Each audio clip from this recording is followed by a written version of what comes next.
¿qué se entiende por curatela? Se entendía por ella un cargo público que obligaba a una persona designada por la ley o por el magistrado a dirigir la administración de los bienes de un sui iuris puber e incapaz de ejercer por sí solo sus derechos. Además, en un principio no hubo curatela testamentaria, sino exclusivamente legítima o dativa, pero sí el paterfamilias nombraba curador testamentario a persona bajo su potestad. El pretor confirmaba ese nombramiento. El curador administraba los bienes de la persona en curatela, pero sin dar autoritas. La ley de las 12 tablas instituyó la curatela únicamente para los locos, como medida de protección a su patrimonio, pero después evolucionó para los mentecapti, a los sordomudos y a los menores de 25 años. La función del curador era la administración del patrimonio del respectivo incapaz. El curador tenía las mismas garantías que las del autor y la prohibición de enajenar bienes y disponer de estos en provecho propio.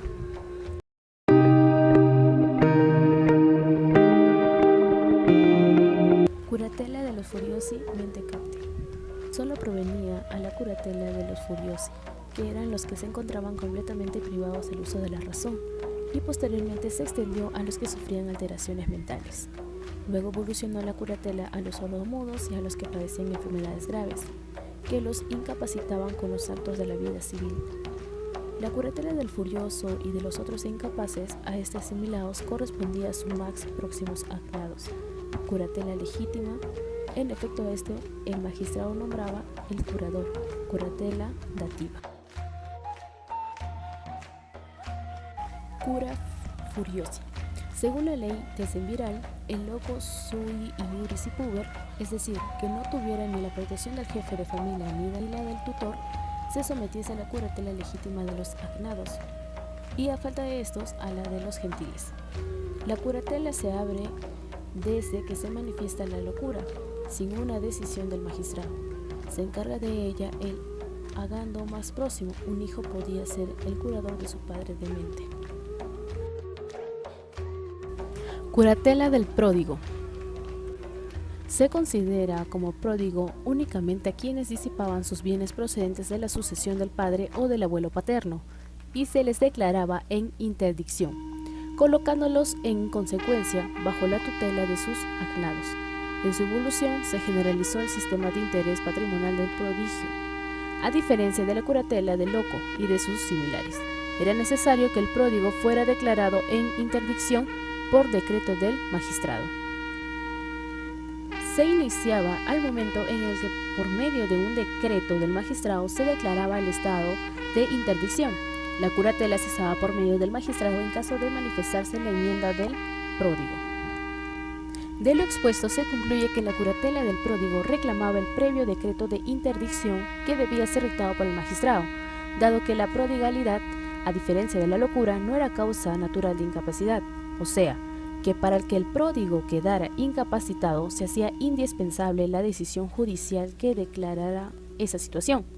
El pródigo en interdicción no podía, mientras esa interdicción no se hubiese levantado por un decreto del magistrado, celebrar actos jurídicos con la virtud de empeorar su condición, pero sí aquellos que la mejoraran, por lo que podía aceptar la herencia. La función del curador del pródigo era administrar, y si el incapacitado se veía precisado cumplir actos prohibidos, solo el curador debía obrar, siendo de su incumbencia a la terminación del cargo, rendir cuentas de su gestión.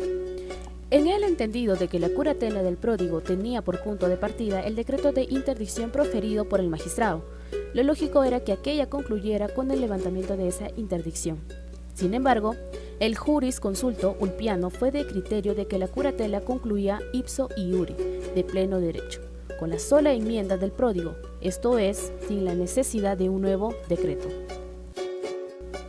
Curatela de los menores de 25 años.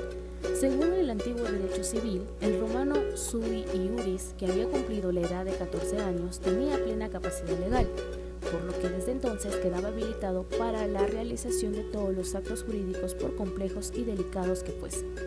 Pero prontamente los romanos cayeron en la cuenta de que no se ceñía enteramente a la naturaleza el reputar hombre completamente formado intelectualmente a aquel que apenas había cumplido 14 años.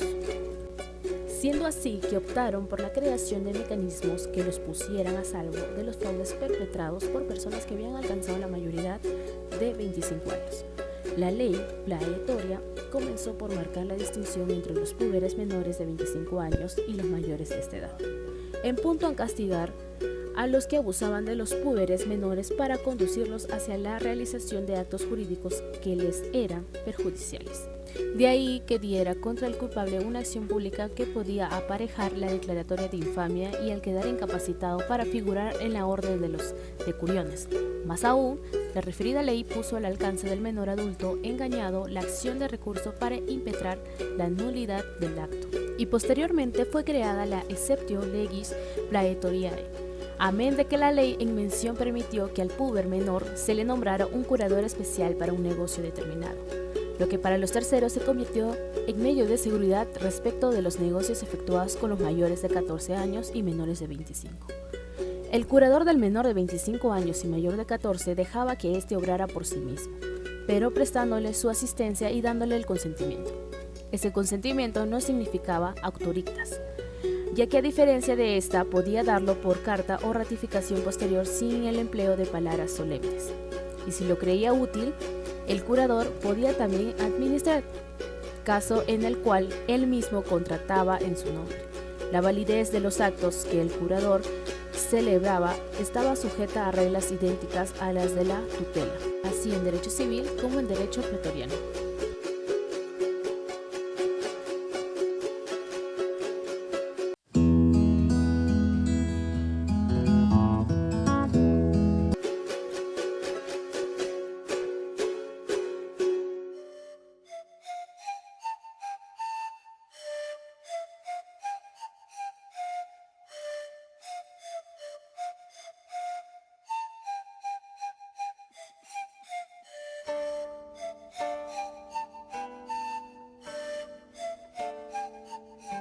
Curatela de los pupilos.